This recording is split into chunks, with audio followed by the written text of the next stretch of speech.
Good morning, and welcome to the Agorà Intelligence Briefing. I'm Adam, and we are jumping straight into today's top story. The Federal Reserve has established task forces to measure the impact of AI. We'll hear from Cato. Chairman Kevin Warsh has invited Silicon Valley's top executives into the room where monetary policy gets decided.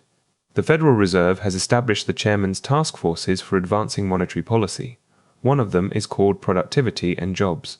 The mandate is written in black and white: assess the economic impact of general-purpose technologies, including artificial intelligence, to guide decisions on employment and inflation. The precedent that matters is 1996. Alan Greenspan held rates low as unemployment fell toward 4%. Staff economists forecast inflation. What arrived was sustained growth. Greenspan had read a technological revolution before the numbers confirmed it. Today's Fed is repeating the structure of that bet. The technology changes. The risk of misreading the moment in real time stays. Reading a technological revolution in real time. That is exactly what manufacturing companies are doing too. Leon's take shows us how that revolution is changing the factory floor. On June 17, 2026, Siemens announced an edge-to-cloud integration with Databricks and F2 system GmbH. The goal: connect shop floor data to enterprise A without complex IoT middleware. The structure is a closed loop. Production data, with context added, moves from Siemens' industrial edge through Databricks platform. There it gets analyzed and used to train models. Models then return to the edge for execution at the point of production. The data completes a loop, closing back on action. Siemens' industrial edge and the industrial information hub form the integration layer. Databricks is the connector to the cloud. Databricks provides advanced analytics and agentic AI. The approach targets low-latency, data-driven decisions. This is the model manufacturing is adopting. Data from the shop floor, models from the cloud, execution on the edge.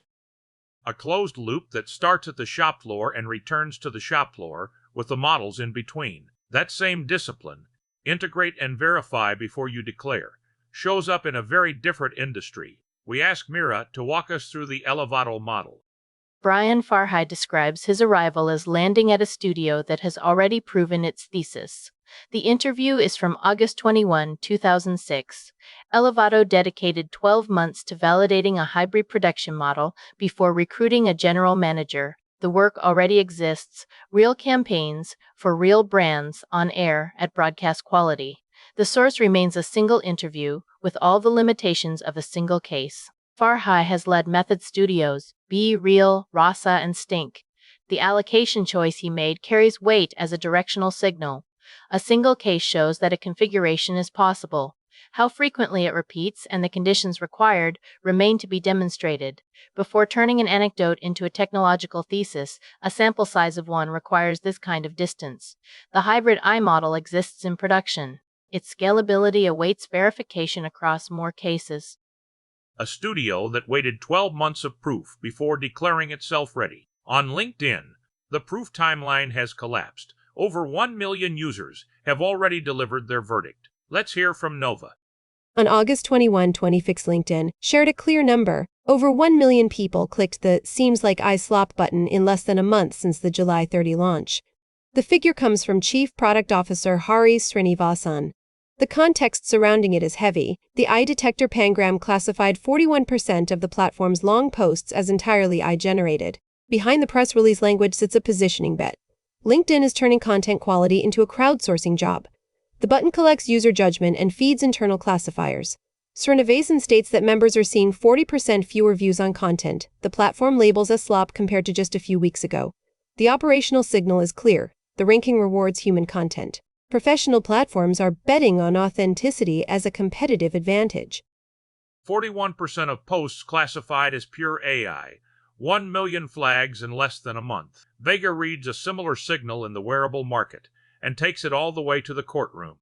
The kill signal has arrived. The wearable industry built on AI estimates has reached its breaking point. The signal comes from a courtroom in San Francisco. A class action accuses Agorà of misleading consumers about the accuracy of its sleep tracking. Consensus reads this as an isolated dispute. The correct frame is epistemic. A device presents an inference as a measurement.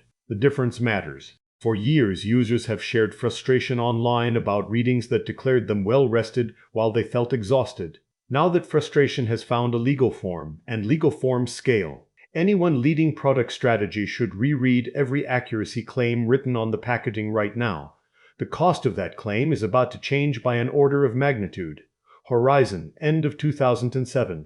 This is a regime change, far beyond a simple market trend. Inferences sold as measurements, and accountability showing up in court. The accountability theme now shifts to healthcare. Atlas helps us unpack this. On August 20, 2036, Ismgay published an interview with Tom Walsh, founder of 2Security, on vendor risk in the healthcare sector. The central message is direct. Relying on vendor assurances about the security of iTools falls short. Walsh argues that providers need stricter oversight of third parties and greater scrutiny over how I handles patient data and clinical decisions. The mechanism is simple. A contractual assurance is a statement. A documented verification is proof. The organization remains exposed if that security posture goes unverified. Responsibility for clinical outcomes stays with the healthcare organization, regardless of the vendor contract. Organizations face a concrete governance question. How to govern third-party AI? The answer is rigor, documentation, verification. And now, today's story.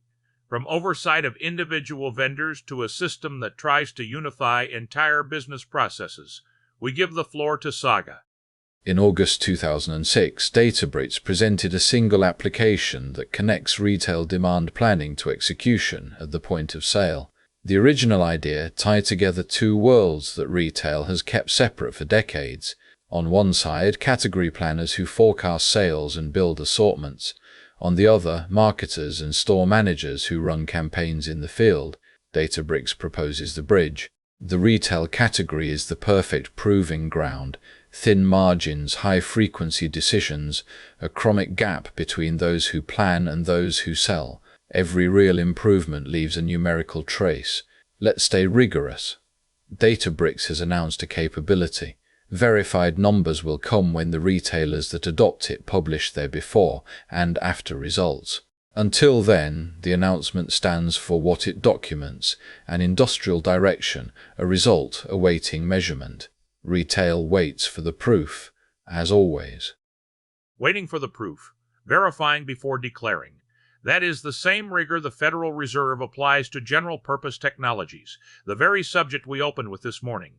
That's all from Agorà Intelligence. The full texts, with every source cited, stay at agoraintelligence.com. Subscribe to the podcast. Every morning at 7, the new episode waits for you. Thanks for listening, and see you tomorrow.